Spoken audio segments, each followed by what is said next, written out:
Hello everyone, Mike with Spray Jones coming to you with another video.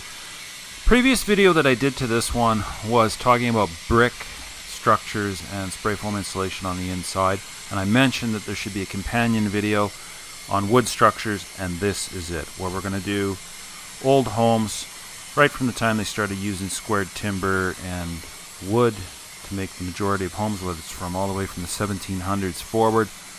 Let's take a look at this and dispel some of the myths, because it's a whole lot more simple than you think. I want to thank everybody for clicking on the subscribe and liking the videos, checking them out, not getting bored with me or fed up. Appreciate the comments and all the feedback that I get from everyone around the world, and forgive me for sometimes just concentrating so much on the United States and Canada, because that's what I default to, but I want to acknowledge people that are checking in from Australia and the UK and Germany and even the Middle East. We've got some people that watch from there, so thank you very much.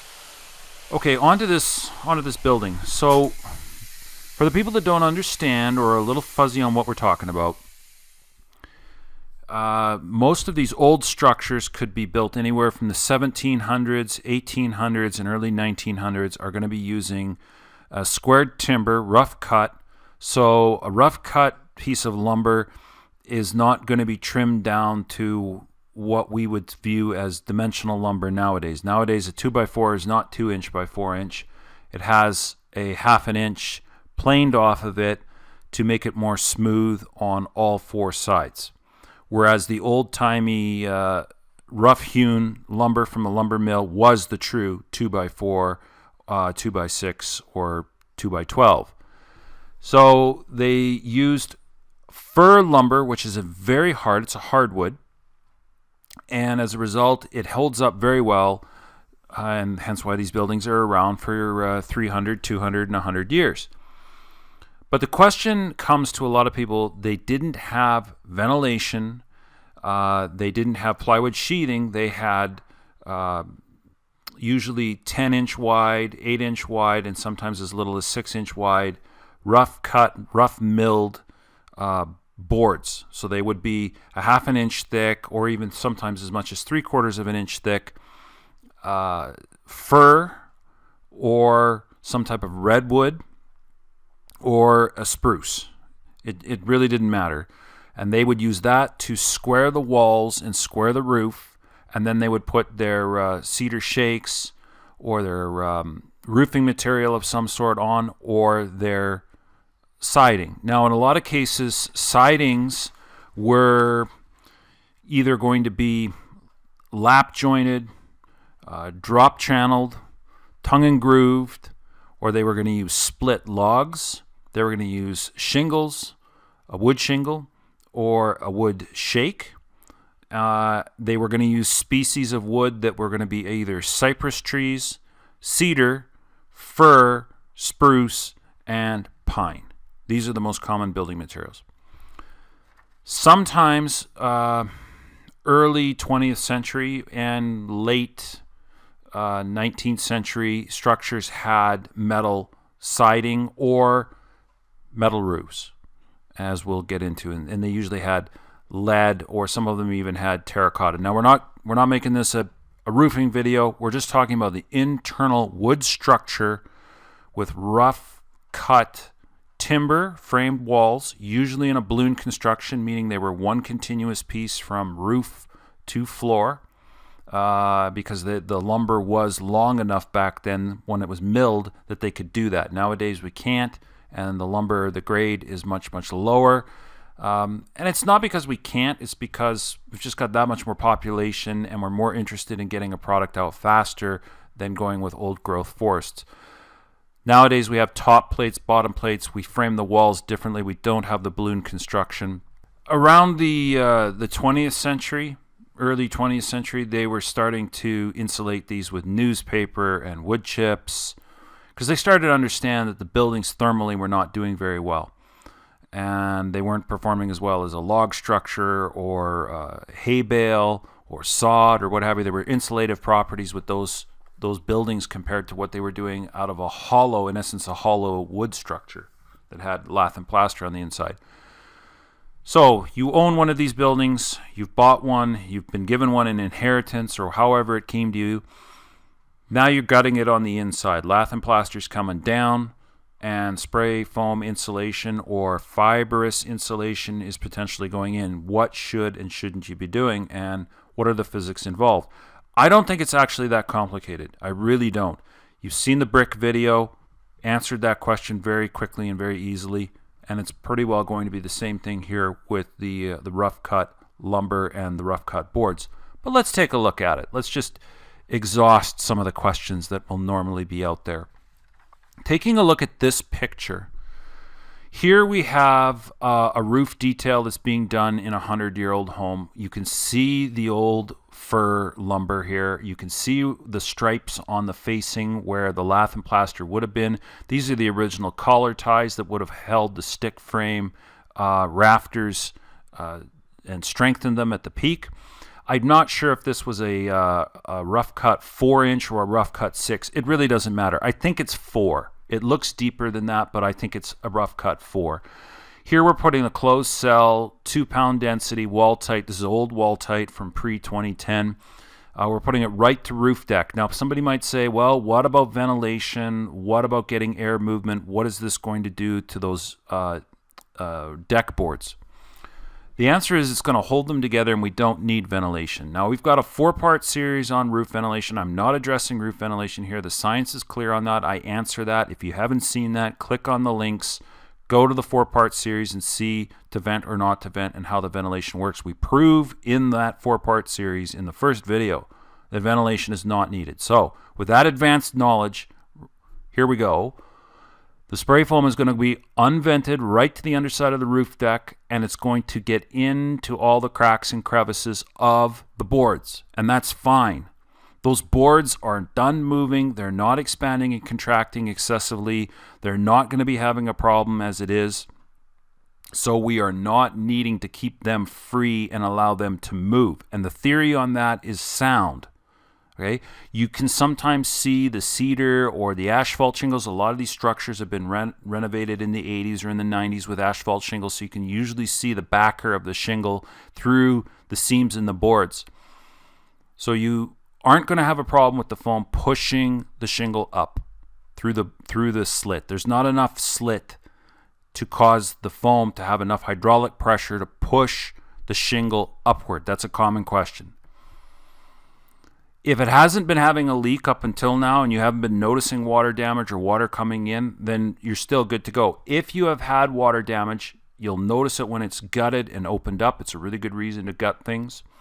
But then you can put modern electricity, wiring, plumbing. You can get rid of old cast iron and clay and bring this into the modern century. And you do that by the closed cell foam to the underside of the roof deck, and you bring that right down onto the eave. In a lot of situations, those eaves, they're not vented. They're totally closed off. They're closed with wood. They've got trim. They've got details. They're very pretty, very ornate, because they did not realize that they needed soffit venting because they didn't have insulation inside these areas. Very little to no insulation. The physics are the same with the boards as it is with the brick. When we control moisture drive, perm rating, air leakage, the spray foam does not accelerate or enable premature building failure from inside to out. Now, the building can be degraded to the outside.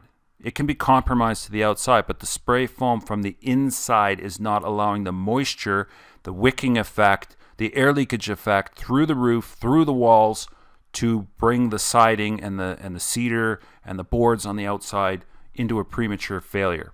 Now let's go to a different picture here. So this picture's from our very first year in business. I would have sprayed a bunch of this. This is 2005, and this is Demilec heat lock product at the time. And this is a early 1900s structure that this guy owned. It was a cabin. He was converting it into being, a retirement place. So you can see that there's a lot of holes up the facing of the old rough cut 2x4s, lath and plaster. He actually wrapped the outside of it with styrofoam, and then he got us to put 2 inches of closed cell foam inside. But what if you're going to be wanting to leave the original cedar boards or hardwood, redwood boards or something that's on the outside? As far as siding is concerned, you're not spraying to siding. I don't believe that we should be spraying the foam direct to the finished siding material. The reason is it can't be taken off and replaced easily, and it needs to expand and contract. Usually the siding materials are installed independently of rough milled 8-inch, 6-inch boards that are holding the structure together, and that's what we're spraying to. And that's what this was. This was rough cut boards, and then it was cladded, wrapped with 1.5 inches of pink styrofoam, and then we put the 2 inches of closed cell into the walls. So if you have cedar siding, shakes, or doesn't matter, tongue and groove, whatever it happens to be, and then you've got a deck board behind it, or not a deck board, but you know what I'm saying, like an 8-inch wide, 6-inch wide horizontal siding board. Can we be spraying to that, or should we be doing something differently? Well, if you are going to mineral fiber or bat and vapor barrier, I think you're introducing a potential problem, because we've seen the air leakage, the same argument that we did on the brick buildings. There's so much air leakage. When you riddle the vapor barrier full of holes, your air leakage goes up by 400% if you have no electrical outlets. If you have electrical outlets, your air leakage rate goes up by 600%. So you have 600% more air leakage with the drywall installed than you do without. So now that amount of air flowing through the wall, flowing through the bat insulation, finding a condensing point, now it can form water, now it can form moisture, it can soak the boards with water, they can soak up the moisture, or the moisture can make its way through all the cracks to the siding, and you have premature failure of the antique siding when it already went 100 to 200 years and never had a problem. That's the problem. But that's not the issue with closed cell foam. With closed cell, we're controlling air movement, we're controlling water movement, we're filling all the cracks and crevices. We're not some thin little piece of plastic that if you poke the slightest little doink hole in it, instant air leakage through a very permeable product. Think about it. You've got 2 inches or 3 inches. We usually go with 2 inches of closed cell in a rough cut 2x4.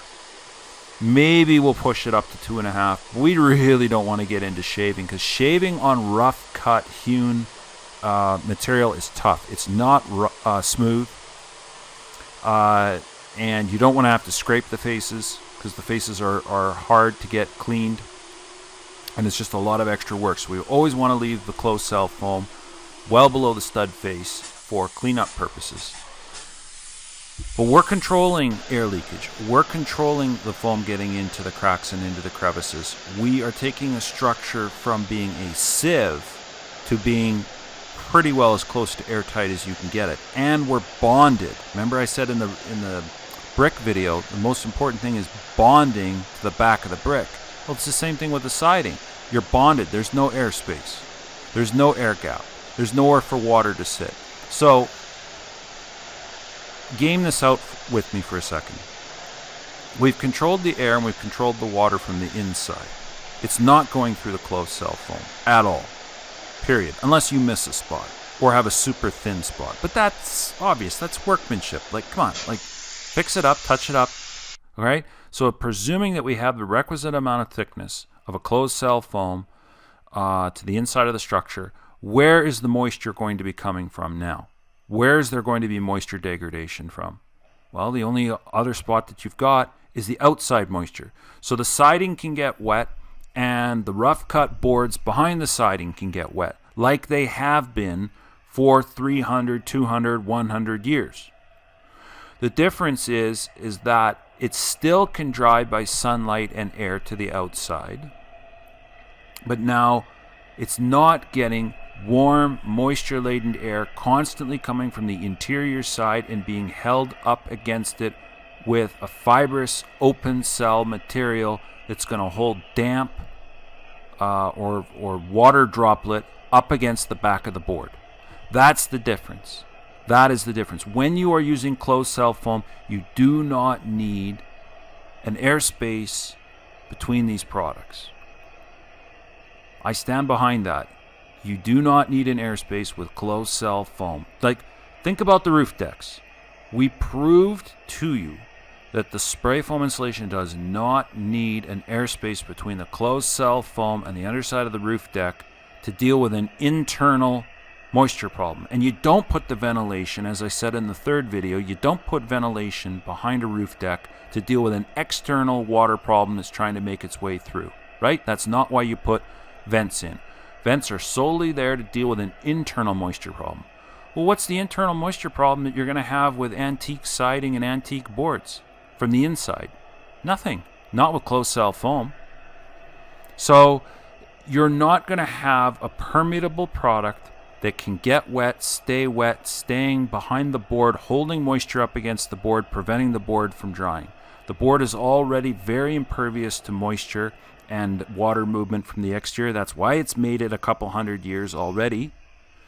And sunlight and air to the outside will dry the board on the outside.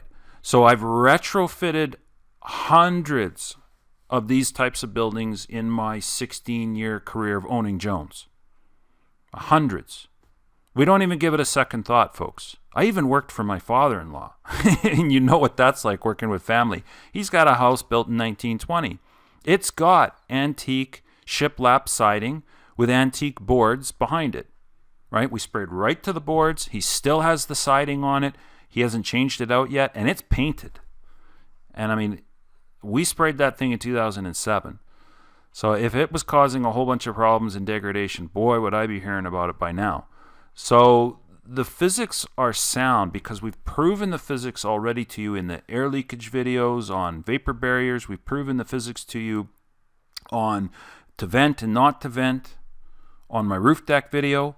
And I've just proven to you with the brick video that the brick can withstand the spray foam on the inside and we're not causing a problem because of the Heritage Architects objections and the report that Morrison Hershfield gave on adding the closed cell foam to the inside. So take the knowledge that I've given you on 3 other videos and combine that here. It makes perfect sense. Closed cell foam to the inside of the rough cut structure, the rough cut boards, rough cut studs is the safe and proper, and in my opinion, the only way to go. I'm not interested in using open cell foam in these situations. In cold weather climates, they need a vapor barrier. So this is not something you want from Massachusetts or North Dakota, South Dakota, right? When you're into cold weather climate where you need a vapor barrier, you should be using closed cell.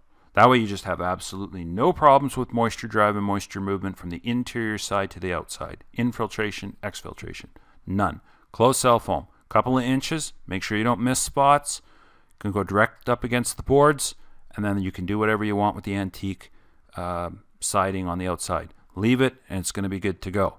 And when in doubt, go ahead. Engage an architect. Engage somebody that is going to confirm more or less what the condition that the building is already in, sort of mark it down for how it is right here, right now.